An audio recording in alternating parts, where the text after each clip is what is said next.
he's going to have an amazing career in the NFL. I just know it. There's some guys you just kind of know. He's one of them just based on his family, his background. It's going to be great. And I can't wait to watch. It's been so fun. No, yeah. When I told him I was going to do this, he like freaked out. He was like, "Oh my God, are you really?" And I was like, "Yeah." And he was like, "Oh my God, Christian's my guy. That's so cool. You're going to be on his podcast." Like, so he's just honestly honored and like, looks up to Christian so much. So thank you for having me, Lisa. And oh, please. Oh my gosh. It warms our hearts to just have like a sense of community already in the NFL before we've even gotten there. And it's just like, it just means the world. Welcome to Your Mom Podcast. Your mom's podcast. This isn't any podcast. This is your mother's podcast. My mom's podcast. Nah, dude, she's your mom. With Ashley Addison and Lisa McCaffrey. Your mom is a podcast. Shut up, dude. It's a big week for a lot of families, a stressful one too, as we welcome you to another rousing edition of Your Mom. I'm Ashley Adamson. And I'm Lisa McCaffrey. The NFL draft, Lisa. Woo! NFL draft 2023. It's here. Kansas City is the place to be. It is crazy though, because it is almost exactly 6 years ago to the day that you were throwing a draft party in the house that you're sitting in right now for Christian. Totally cool, calm, collected, probably not a worry, just hanging out, probably just getting your nails done. Just sat down. Somebody, I don't even remember what I wore. It was no big deal. Just 50 of our closest friends coming over for food. You know what I remember about that day more than anything was the cake. I had this amazing 3-layered cake with every NFL team logo on the cake. It's like when you talk about meeting Ed for the first time and the only thing you remember is a 7-layer cookie. Totally. Ed who? Yeah. There was a 7-layer cookie involved. That's all I know. I remember that draft, 2017. And for those who may or may not know, Christian McCaffrey went 8th overall to the Carolina Panthers.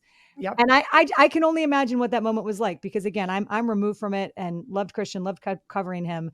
But I just think that the experience that a family has on draft night, especially when you get picked, because you don't really know, you guys didn't know, right? No, you have no idea. You do not know, and that's the truth. I mean, we did. Maybe the first pick might know, first and second, but after that, it's a crapshoot.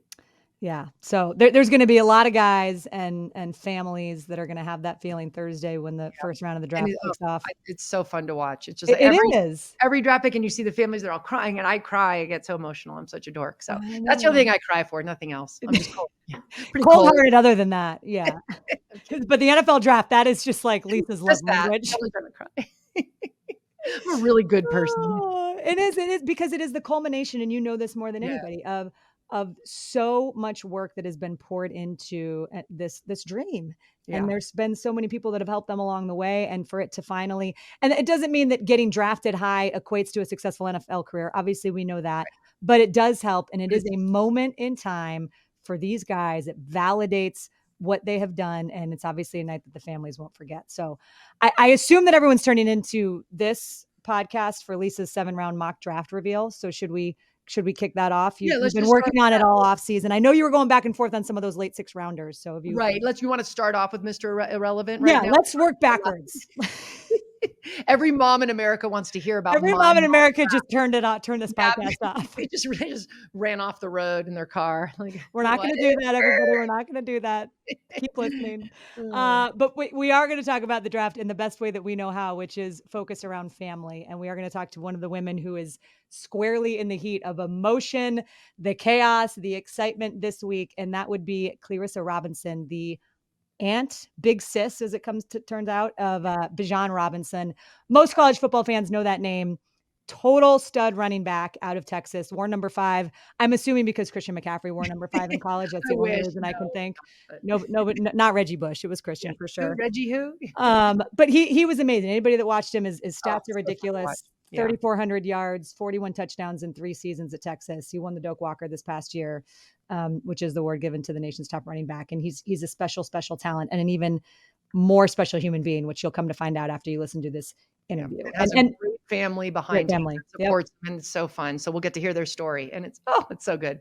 And with that, let's welcome in the one and only Cleyrissa Robinson. I know it is a stressful week. We just talked about all the emotion that goes into families. We always talk about the players, but the families are under a lot of stress. So, Cleyrissa, first of all, welcome to your mom. It's awesome to have you on. I know we asked you last minute, and you also are joining us during what is like probably the craziest week of your life. So, first and foremost, thank you for making space for this conversation. We appreciate it. This should be, I want you to relax during this conversation and just sit back. And this Put your feet up. Easiest part of your week. Put your feet up and just relax and enjoy the conversation. You can vent, tell us whatever you need to vent about who's ever annoying you, whatever. I know there's I can cry. Yep. Loud. Cry, exactly. Laugh, cry, whatever you need. Let's go. No, guys, thank you so much for having me. Honestly, it's such an honor to be on here with you guys. Like, I can't say enough how much I'm just so happy to be here. So thank you guys so much for having me, seriously. How are you doing? Like in That's this a moment? Great question. Thank you for asking, first of all. I'm good. Honestly, we are so blessed to be in this position. We're so blessed to be here in Kansas City at the draft. It's an honor for me to be able to walk alongside Bijan in a lot of this. So, I get to see the ins and outs and the day to day of a lot of what happens and goes on. And it's just a blessing, honestly. We realize not everyone gets this opportunity, and we just, we feel like God just like really just had this in the plan all along. It was evident all along Bijan's, early years. And so just to finally be here is just incredible. And we're just so grateful, and just, it's going to be great. I'm already crying. No, I'm so excited for you and for him. This is going to be great.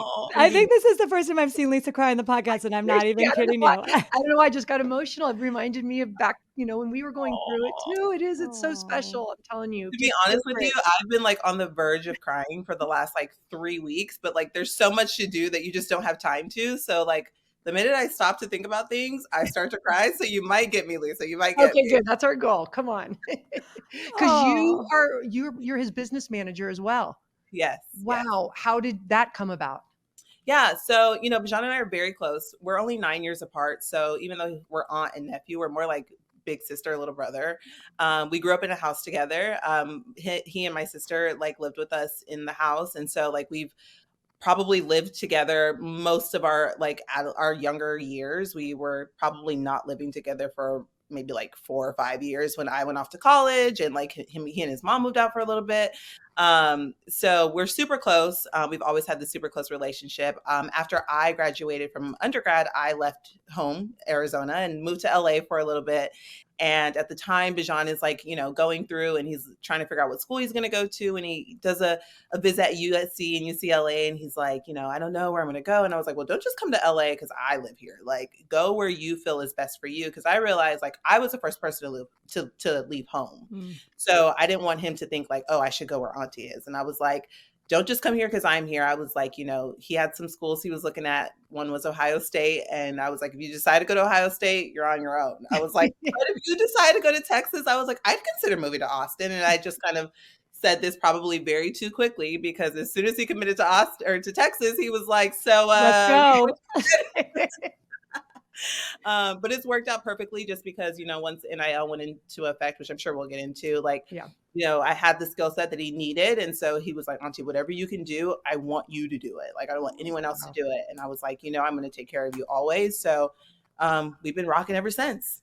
Yes, that is so special. I love that. And we are going to get to the NIL stuff because he's got some amazing deals, and we'll talk about that, because it's a whole different stratosphere than when Christian was playing in college not too long ago. But just to pull back on you growing up in the same house, and there's been so many wonderful articles written about your family and Bijan's upbringing and his relationship with your dad, his grandfather, who was a wonderful Pac-12 official, longtime umpire in the conference that I cover. So how would you describe, from what you remember growing up, the journey of your sister Lamore gets pregnant when she was in college, and basically the family said, hey, keep your scholarship, graduate, so move home with us in Tucson and raise Bijan there? Is that sort of the Cliff Notes version of how it all sort of started? Totally. Yeah. We've always been a really, really close-knit family. Like, even growing up where it was just my sister and I and my parents, like, we've just always been so close. There's not an event in the world. There's not a time in the world. There's not anything in the world that we would not show up for when it comes to the family. So the minute we found out that she was pregnant, we were like, move home. My parents wanted her home, wanted her close to home so that they could help her take care of this new child. And so she did that. And from the time Bijan was born up until maybe I want to say like his some elementary school years, they were in the home with us. And so we've just always been super tight knit, bedrooms right across from one another, and just all raised in the same household. We're also, so heavy in our faith and, active in going to church and like different events and different things for the family as well. So it's like everything we do together. So it's just easy. It's how we've always been. I love that. And we should mention, by the way, that you are in Kansas City and the family's all there, right? You mentioned all being together. You guys are all in Kansas City right now? We are all here. Yeah. Bijan and I got here yesterday and the family got here maybe an hour ago. So we are all here in Kansas City. Oh. Love it. Wow. What a special time. That's fantastic. Gosh. And you guys have been there from the beginning too. When did you know he was something special? When did you know he's going to be amazing running back? Growing up around football because of my dad's career, you always see football, you watch football, you see some really great, athletes out on the field and you get to witness so many cool things. But, for us, it was just Bijan. It was Bijan doing what he loved. Like from the time he started playing when he was 5 years old, my dad, he wanted to play tackle football so bad when he was like 4. From the time he was 4, he's like, Dad, I want to play tackle. I want to play. Dad, he's talking about my dad. Dad, I want to play tackle. I want to play tackle. And my dad was always like, no, you're not playing tackle. You're too young. You're too young. And so finally he was like, when you turn 5, I'll let you play tackle. Wow.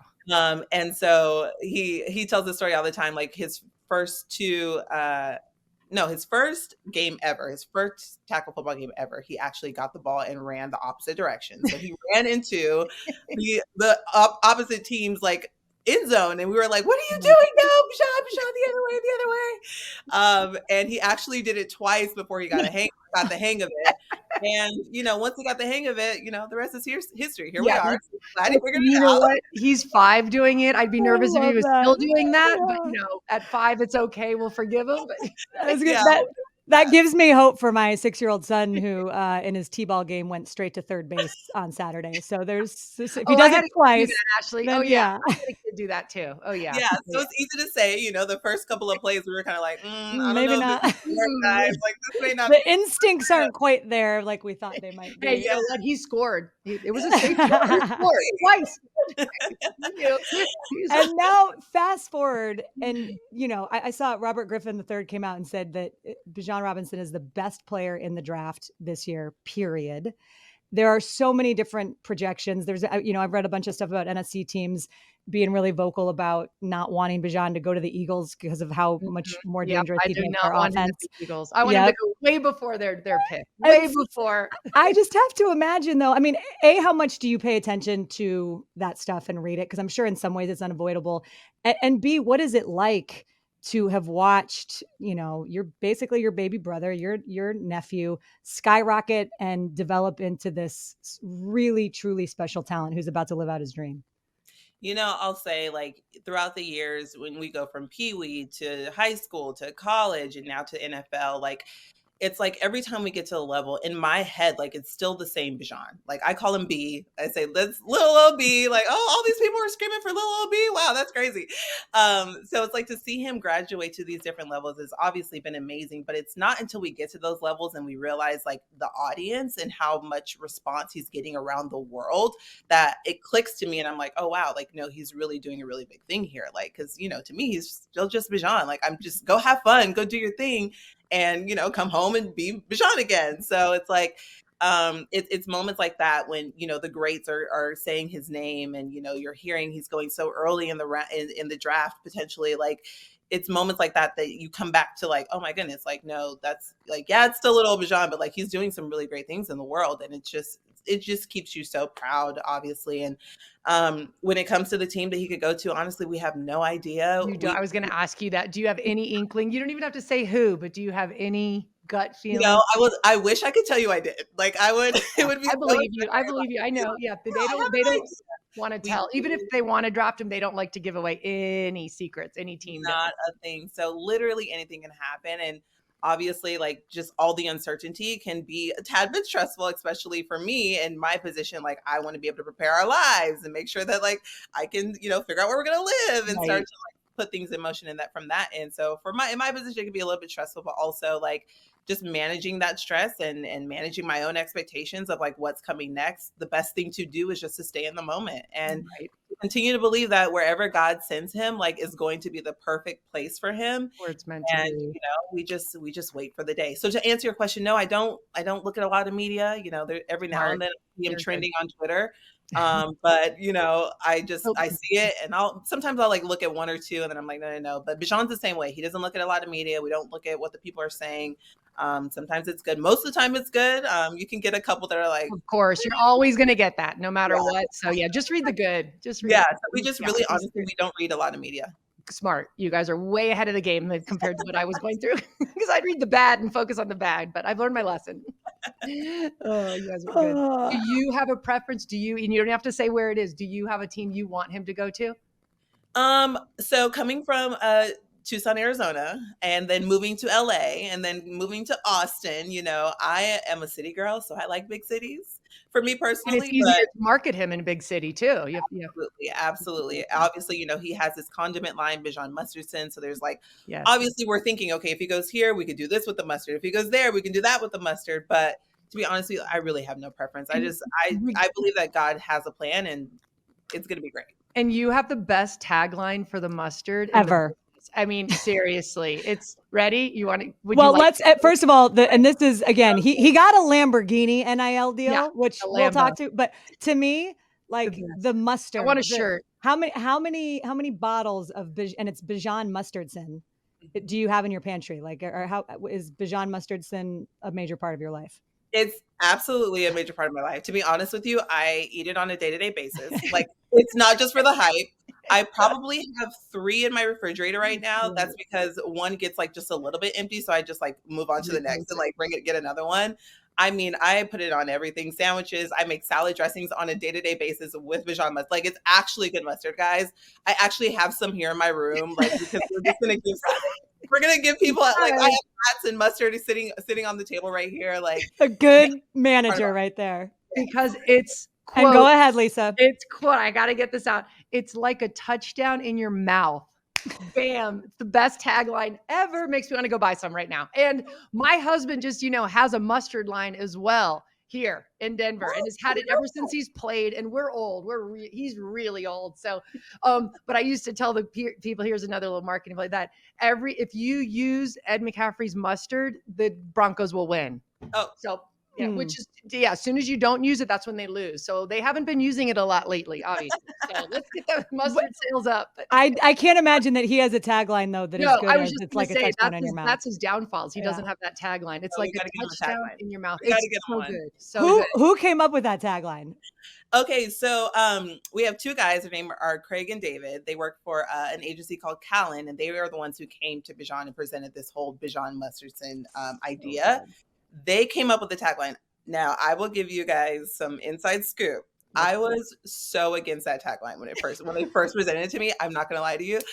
I got my hands on a bottle and I called them up and I was like, guys, what? It's like a touchdown. What? Like, what is this? And, like me, the like, quote unquote, mama bear in me was kind of like, I don't know, guys. Is this a little too risky? Is this a little too... Uh-huh. And, they told me, they were like, no, we think this is going to be great. It's memorable. It's explained it to me, and I was like, all right, guys, you guys are the pros. I'm going to run with it. Let's go. And thank God it has been so good ever since. It's so fun. I love it. So good. Love it. We're going to link to the touchdown in your mouth, Bijan Mustard. We're going to do I'm going to do a taste test. I'm going to have his mustard and your mustard. We'll see which one's better. There we go. And then can we talk about the Lambo NIL deal? Come on. Let's go.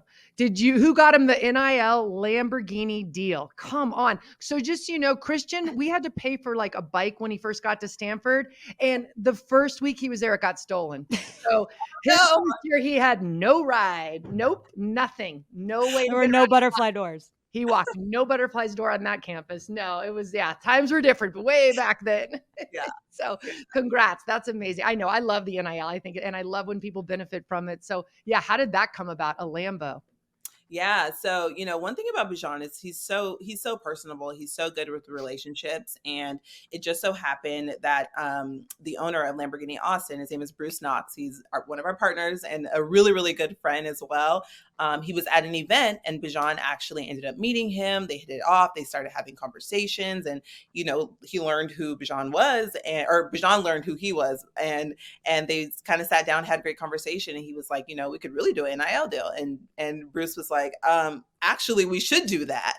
And about a week later, they signed and handed him the keys to a Lamborghini. God, that is so Amazing. good. I love it. Have you ever driven it? Yes.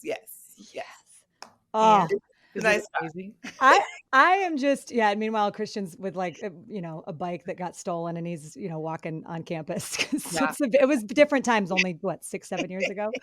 I got to ask you though, Cleyrissa, because you mentioned this before we started recording of your role as manager and aunt/big sister. You're wearing multiple hats. Right. And I think that probably for you personally, being able to navigate, and this week in particular is probably the culmination of all of that, where you're so excited and it's such a special time for your family and for you, but you also have a whole nother role and job to do. So how have you kind of learned on the job how to manage all of that together? Yeah, like I told you guys earlier, when NIL went into effect, Bijan was just like, Auntie, whatever you can do, I want you to do it. Like, whatever it is, you do it. And so, one, I don't take that lightly. Just because I am his aunt, I don't expect for him to trust me in that way. So I don't take that lightly, and I never want to betray that trust. So I'm always very careful with how I handle. Obviously, he has some huge opportunities here, and so I want to make sure, one, that he is very conscious and mindful of like the opportunities that have been presented to him, but also want to make sure that I'm teaching him along the way and showing him like, hey, this is what you would expect from someone in my position, not just because I'm your auntie, but like this is what you expect from a manager. And so it's been really fun to like have that learning dynamic in NIL. But yeah, it's good. A lot of the stuff that I would do, I've been doing a lot of our lives. A lot of the stuff that I do, it's second nature because we're so close and we share everything with one another. We're really like best friends. So it's like, it makes the job a lot easier. But one thing that really makes the job a lot easier is Bijan's character and who he is as a person. I a lot of my colleagues will tell me, you really got it easy with Bijan. It's as easy to work with as Bijan is. And so he really makes my job easy. Even, when we're getting deals like a Lamborghini, you just never know, like for a young guy, like what is that going to do to him? And like, how is that going to change his perspective? And like, yes, we have a great foundation. Faith is super, super important to him. But you just still don't know. Like you still don't know when he gets his hands on things and when he is given these platforms and has exposure to so many things, you just don't know what's going to happen. But Bijan's been incredible and just keeping the main thing and just, keeping his faith the first thing, and everything he does for God. He told me one day, he said, I want a really big platform, but I want it all just to give glory back to God and to lead people back to God. And so as an aunt, as a manager, that's my mission, to help him do that. And so when I sit down at my desk every single day and start answering emails, and when things get overwhelming and I'm like stressed a little bit, I just remember like what that mission is, and it just makes it all worth it.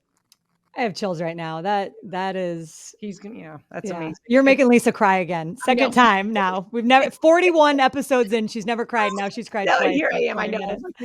But he's so lucky to have you to be able to do that and manage NILs, because no college kid is prepared for NIL and what's thrown at them. And what a blessing that you are put in his life for this reason, to help manage him. And I know he does appreciate it, because all I've heard about is how humble and hardworking he is. So I know he does, but really there's a reason that you're there and in place and helping him. So God bless you and God bless him. So yeah, I think it's amazing what you guys are doing. And it's so fun to watch you guys as a tight-knit family go through this too. It reminds me of what how we sort of did it, but we didn't have these big NIL things that are our way. So good work, Auntie.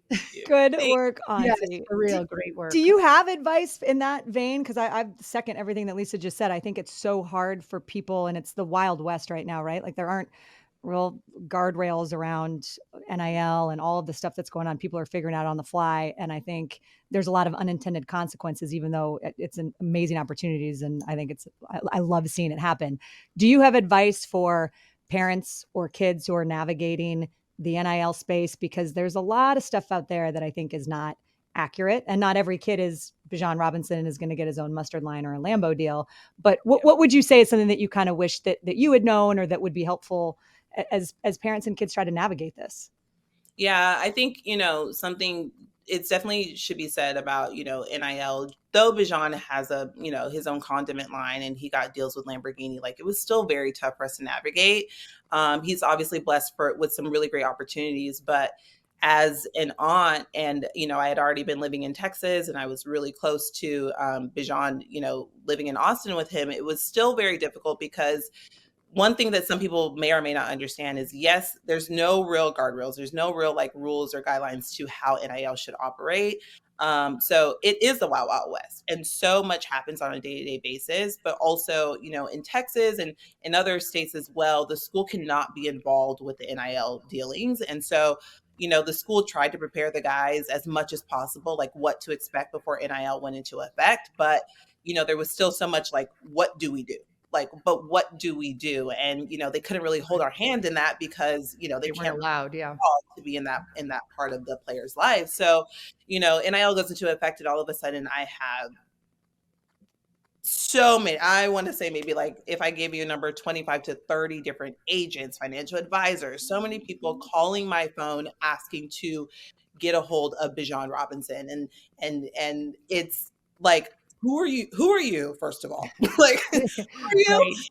What's your name? And all of a sudden I'm supposed to say yes, and I'm supposed to trust you with my nephew and the closest person to me overnight. Like, and it was a really, really challenging season because there's so much that you don't know. There's so many questions that you don't know to ask. You want to vet these people out, but you don't know what to ask. Right. And the school's not able to help. That's what I remember. I'm like, wow, they can't even help, eliminate people or bring people in that they trust. So right. That They was can't hard. help, they can't guide you in the right direction. Right. They have to kind of be hands off. So, it was a really, really difficult time, to be honest with you, when I didn't know in my head. I had to just lean on my faith and say, God, I feel like this is a decision that we should go towards. Me and Bijan would, sit down and deliberate and say, like, who's the best personality match? Who do you feel like you'll have the best relationship with? What experience does this person have? Like, you're trying to figure it out as best you can. But like I said, in those moments, we leaned on our faith so much just to see, like, God, where would you have for us to go? And it really worked out for us because we landed in the hands of some really great people who helped guide us along the way. But I realized that everyone doesn't have that opportunity. Everyone doesn't have the opportunity to have an agent or a financial advisor, a full team of people. Or to pick, like, what a treat where you were able to vet people and pick the best. Yeah. There, some people are just begging people for agents and begging people for financial advice. So that's kind of nice that you were able to pick the best. Absolutely. And for the people best fit who don't necessarily have those opportunities, I just say educate yourself as much as you possibly can. Yeah. Bijan and I try to lend ourselves to, other individuals who don't have the same opportunities to say, like, hey, this is a process we went through. This is, what you want to look forward to. This is what you want to look out for. Like, we try to lend ourselves as much as possible. I myself, as a family member, try to lend myself to other families. Hey, this is what your son is walking into. This is what you want to be mindful of. But just do your research as much as you possibly can. Move slower than quick. Sometimes there's opportunities that come that seem like a great, thing, but always vet them out as best you can. Even if you don't have a financial advisor or agent, call a colleague, call a friend who may be a lawyer. Like, there's ask questions and just do your best to make sure that you really vet things out before you say yes. And not every opportunity is a good opportunity. So just take your time in it and lean on your faith if you believe, like I did. Regarding your marketing deals, did you pursue them or did they fall in your lap? There's some. So we have a really, really great marketing agent. His name is Brian Burney. There's some that he went out and definitely got for us. You couldn't get a marketing agent when he was still playing, could you? Before he yes, declared? You did. You are allowed to do that now. Oh, okay, that's news to me. Interesting. Yeah. Okay. Oh, that helps. Yes. Good. So on the agent side, obviously you have like your contract advisor for the NFL, and then you have a marketing agent. The marketing agent can help you with your NIL Oh, deals. that's nice. Good. Yeah. Okay. So we were able to have that. And he went out and got some really, really great deals for us. But we were also had some that came naturally as well, like the Lamborghini, and Bijan just like being so good and personable with the relationships, that people just wanted to work with him. That's great. What's been the hardest thing you've had to navigate as his manager? I would say just not knowing, the lack of knowledge in certain areas, and just having to trust certain individuals with, my nephew. Yeah. I'm so grateful that we have a team that has proven that we can trust them. But I would say, just, exposing individuals that I just met maybe a couple weeks ago at some time, like to his private information, and like trusting them, that can be the hardest part. But again, like I said, I leaned on my faith, and God showed me the best way to handle situations, and it proved to be good. So I'm really happy to say that. Tell us about your faith, Cleyrissa, because I obviously it's so foundational to who you are and to who Bijan is. What was it like when you think about growing up in your house? I imagine that your parents, that was a big part of your family and your upbringing. And so how would you kind of describe that journey and the role that it played with your family? Yeah. Our relationship with God is just embedded in who we are as people. Um, Bijan and I and his mom and, all of us were all raised in a church. My parents raised all of us in a church. They were raised in churches. Like, it's just, it goes back far and many generations. Like, we've always been heavy in the church and just really lean on God in every single aspect of our lives. So, I've had people tell me sometimes, like, God, he talks about God in like every single one of his videos, or in every one of his interviews. And it's like, is he really that good of a kid? Like, does he really? I'm like, yeah, like, he talks about it just because that is embedded in who he is. He can't help it. Like, there's not, and it's also in his day-to-day practice. Like, before every single game, we're on a family FaceTime having family prayer. Before we go into like really big meetings, before I drop him off he's getting ready to go travel, we pray before he gets out the car. Like, it's just embedded in who he is. And, our relationship with God has shown up in so many, really hard times. And we wouldn't lean on anything else, because it's just proven to be, the best thing that has ever happened to us. And we love God. That's just who we are. Yeah, That's great. it's and you can tell, and I love that. It's like he's not saying that in those interviews so he can get another mustard deal. Like it's so Yeah. clear that it is foundational to who he is, and that it's the fabric of your family, which I really admire. I got to ask you about your relationship with your sister, Lamore, and I know she's out there right now, and her and Bijan's relationship. Like how would you describe it right now? Yeah. Like I said, we're all super, super close. My sister, she has blessed me with the best nieces and nephews. And my sister's 11 years my senior. So, there's 11 years between her and I, and then 9 years between me and Bijan. So it's really just like, one big happy family. But since she's 11 years my senior, I was always the auntie. She's blessed me with some amazing children who I love and am so close to. But her herself, like, it's just been so amazing, to see what she's produced in a Bijan, and how we raise him together, really, like, and help, hold his hand along life, has just been so amazing. And she's an incredible human, incredible individual, incredible mom. She puts her life on the line all the time for her children. And like, I just can't say enough good things about her. She's incredible. Wow. I want to hear about the relationship between Bijan and your dad, his granddad, who he calls dad, who was, as we said earlier, Pac-12 referee for 3 decades. Yeah. And I read somewhere that he wasn't able to go to all of his games, but he'd watch film on them and they'd talk about it and describe their relationship and how that evolved. Yeah, they're super close with my sister and I. My dad was the only man in the house, and obviously he loves us to death. But when a boy came along, he was happy about it. Thank goodness. He wasn't outnumbered in the house anymore. So he was super happy about that. But also, all of our lives, like with my dad and his officiating career, like he's traveled every weekend. Every Saturday we're trying to find his games on TV and making sure we tape them. So when he comes home, like he sees them and we watch them and we say, there's dad. Like, my sister and I always just so excited to see him. So we've been around football all of our lives. But then, when Bijan came along and now he is a part of that football and we're going to all of his games, Bijan is just always around football. And it's funny. My dad was doing an interview the other day and they asked him, like, if you weren't in the profession that you were in, do you think Bijan still would have been that passionate about football?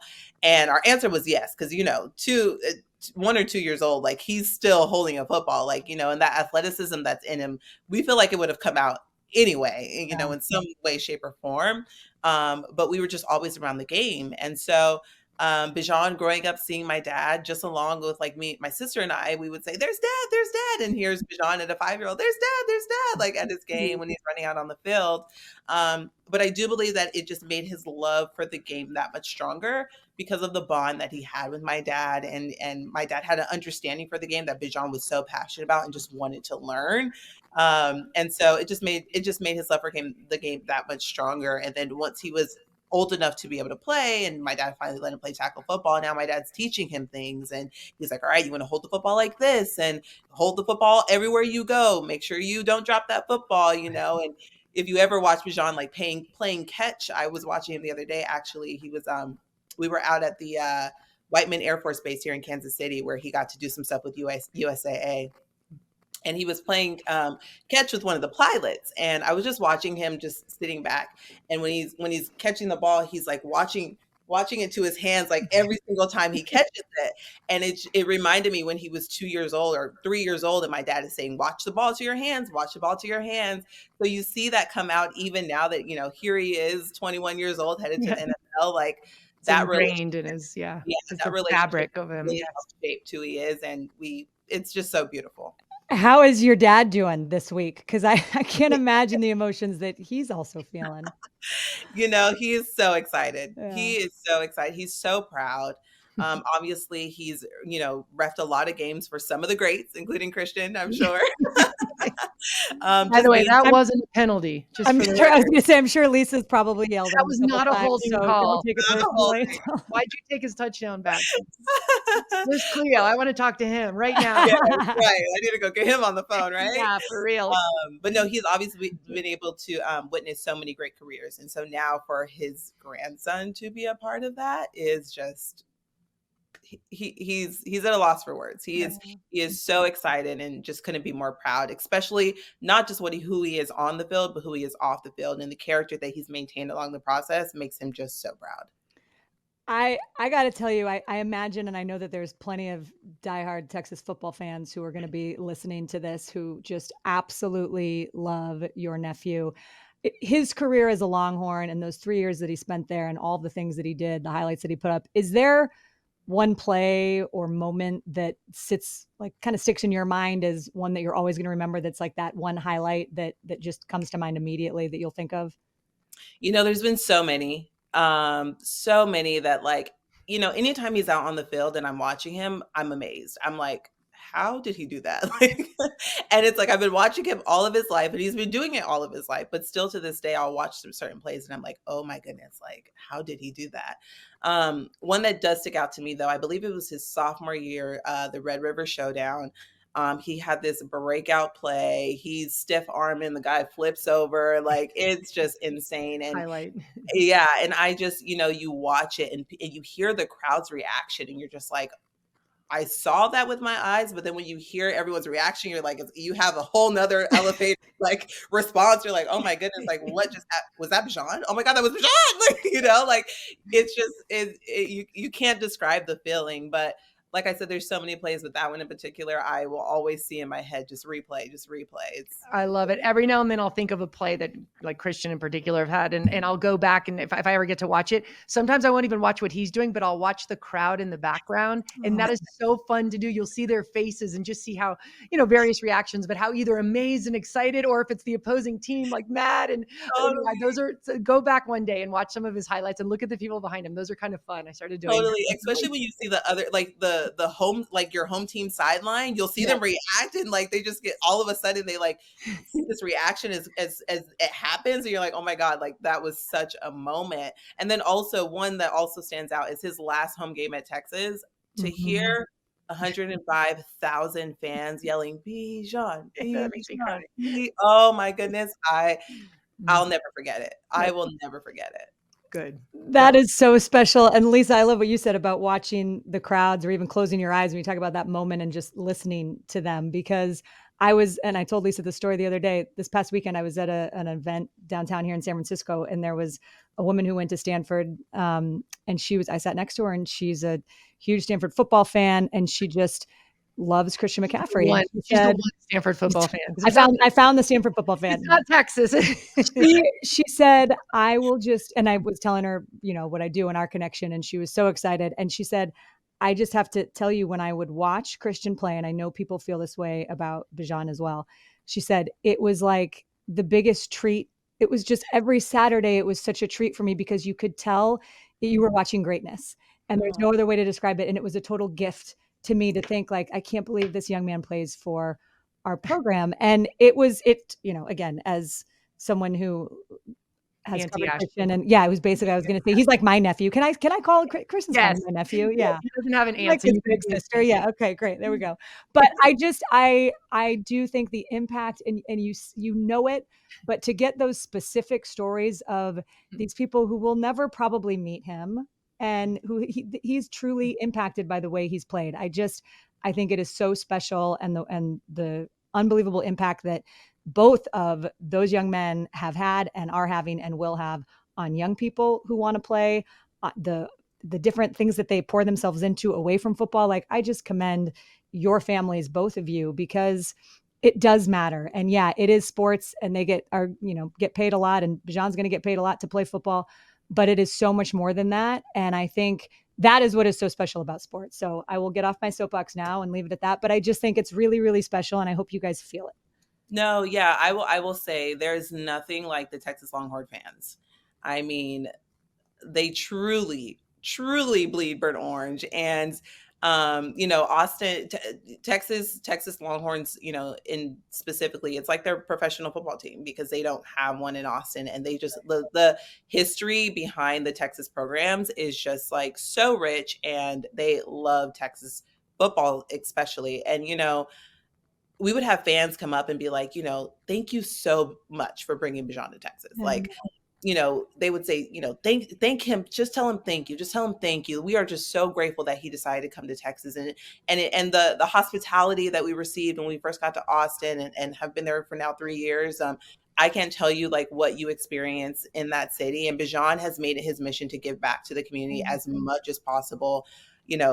Obviously, they don't have a professional team, so we're headed out of Austin here soon. But he will always have a foot down in Austin, because they're just, there's nothing like the Longhorn fans. I will second that, and I will also say, I hope you corrected all those fans that were saying tell him thank you, and I hope you say, well, you should thank me, because I was the one that planted the seed to get him to go to Austin. Yeah, so you're welcome. You're welcome. You're welcome.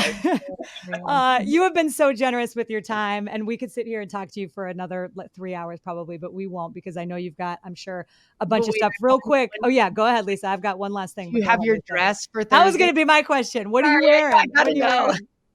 So wait, real quick. We didn't go to the draft. We had a big party here at the house. We muled back and forth, and my husband Ed had like a little bit of a sour taste in his mouth from his draft. He was projected higher and went lower. Granted, he was sitting in the living room of his college dorm room, so it wasn't like like it is today. But he thought he'd go higher. He didn't. So we were afraid for Christian that if he got there and he was going to go lower, because we didn't know where he was going to go. So we opted to stay here at the house with all of our close friends, all of our close family, the brothers, everything.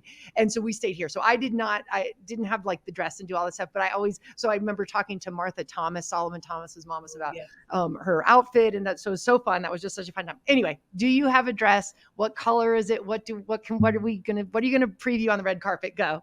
So to be honest with you, I've been so focused on Bijan that I come a little last. So I have a friend who's a stylist, and she helps me put my outfits together and stuff. And she has been blowing me up for the last 3 weeks. Like, what are we doing? What are we doing? And to be honest with you, I've just been like so in the weeds, just preparing Bijan and the family for draft. So I don't think it's gonna be like a show-stopping outfit, but you know, you're it's gonna not look my hot. moment, You'll it's look just hot. a You will moment, show you know, stop. I will look nice, but you know, and to be honest with you, they actually just knocked on my door about an hour ago and delivered it. That's how to the last minute I've been. But it's gonna be great. It's gonna be great. Bijan's gonna get drafted and it's gonna be totally fine. Good. I love it. I love it. What's he gonna wear? I know you can't. I know that's not a thing that you can really give away, but does he have a good? Yes. Good. He has a great suit. You guys will not be disappointed. He's can't gonna look phenomenal. I can Good. attest. Good. Oh, I love it. Have you played in your mind what that moment is gonna be like? Like, have you allowed yourself to go there and kind of think what it's gonna be like when he hears his name? To be honest, we have an amazing agent, Nicole Lynn, with Clutch Sports, wow. and she has done Fantastic. so much. She's also her and I have a really great relationship. We're really close, and she has tried to prepare me as much as possible. She's like, "You're gonna lose your mind." She's like, "I'm just gonna tell you right now, it's gonna be the most anxious filled day of your life. Like it's gonna be insane." So she's tried to prepare me for the moment, but I just know, like I told you guys earlier, like I have been a wreck for the last 3 weeks, like leading, not even 3 weeks. I would say really since he declared 3 months ago, like I have just been like, oh my goodness, we're actually about to do this. And tears keep trying to come out, but like I'm just so busy that they don't. I have a feeling on draft night, it's all coming out. You need to let it out. Yeah.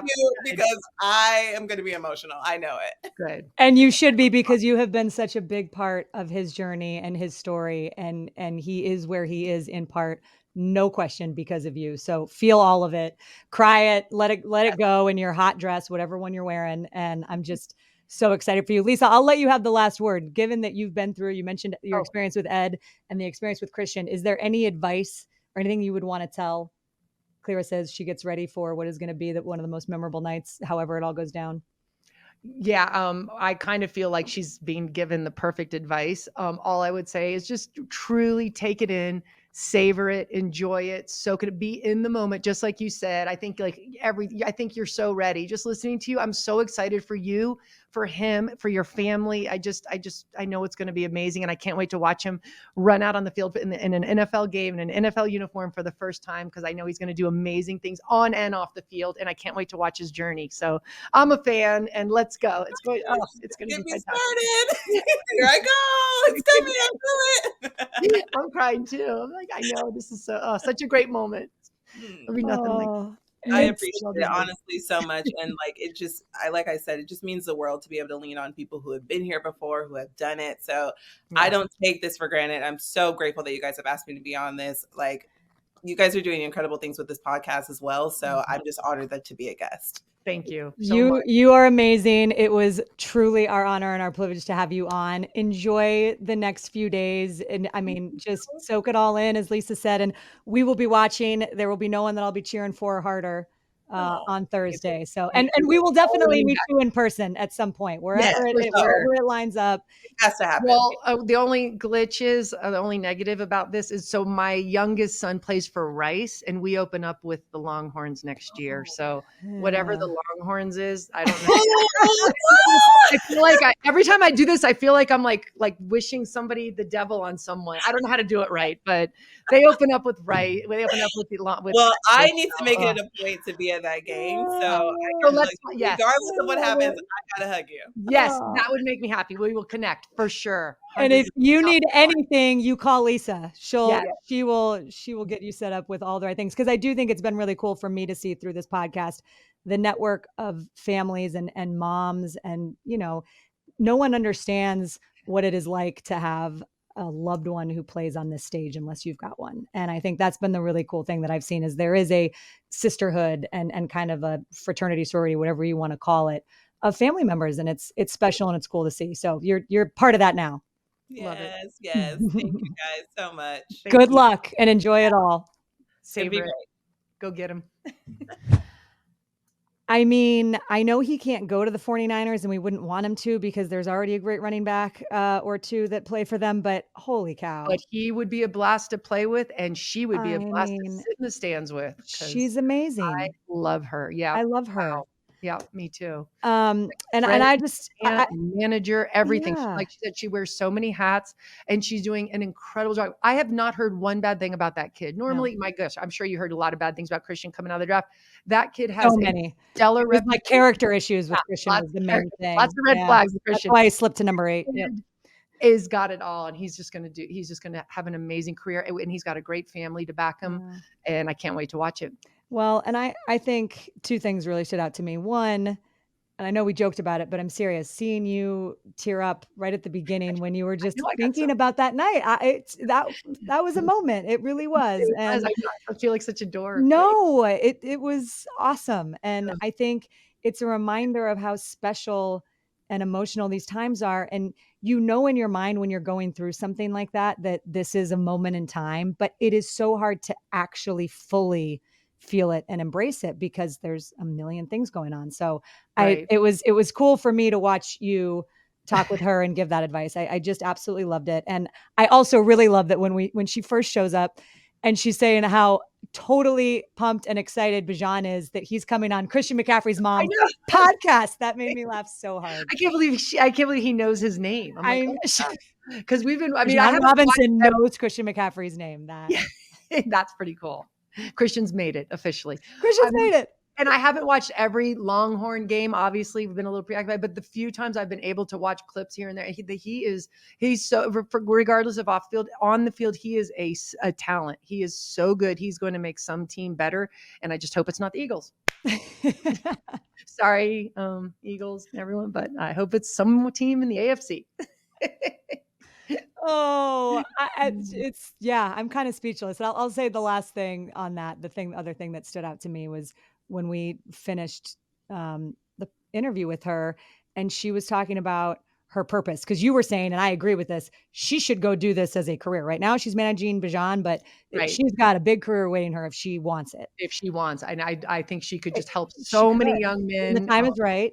Like, and she was saying that she always knew that her purpose had something to do with helping young Black men, that she felt called in that way. And the line that will stick with me forever is when she said to Bijan, when she kind of fully realized the opportunity that she had to help him and to support him in this way, was that she told him, "You opened the door for me to unlock my purpose." Yeah. And if there isn't a stronger sentence that you could ever say to anybody, I don't know what is. So I just think it's a beautiful relationship. It doesn't happen. It's one of the things I love about your family, how tight knit you guys are and how you look out for each other.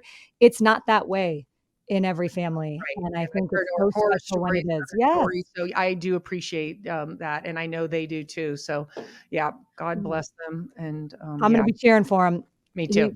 Can't wait for them hard. I know. All right. Well, enjoy the draft, everybody. And just think about all of the families who are having the best day or potentially the opposite of their lives. There's a lot of other people than the players. I'm excited for everybody. And truly, this is a special time. So that was our draft preview. I think this is the thing. Mock drafts are BS. Like we don't need to do mock drafts. We just need to have the family members of the people who love and support these people come on. That's what we should do. Our mom draft, she's going to be up there. Oh yeah. This is one of my favorite interviews we've ever done. I mean, you cried twice. This is like, this has to maybe be the best. Seriously. Like I thought you had like a cold stone heart, and now I haven't cried yet. I thought you were a pod person, and yet here you are crying. Help. Yeah, what's wrong with me? I know. All right. Well, thank you as always for listening. And we have a terrific month of May set up that we are going to kick off with our month content. It is our month.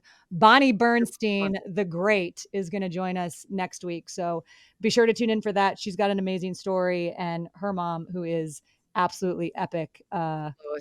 Lois from Brooklyn, New York is. Oh. She's so good. She is so good. So that's good. And we got a lot of good stuff coming, including, as we have mentioned, interviews with both of our mothers that you should not miss. Lisa, I love you. Enjoy the draft. Thank you. You too. Go team. Beat the other team. Go team. Go your mom. This is one where you just root for the kids, which is nice. You're not. Exactly. You don't. Yeah, exactly. As long as they're not going to the Eagles. Right. Or anyone in our division. None of the good players. They should all not have first round picks. Just go to the AFC. Go to the AFC. It's way better over there. Go.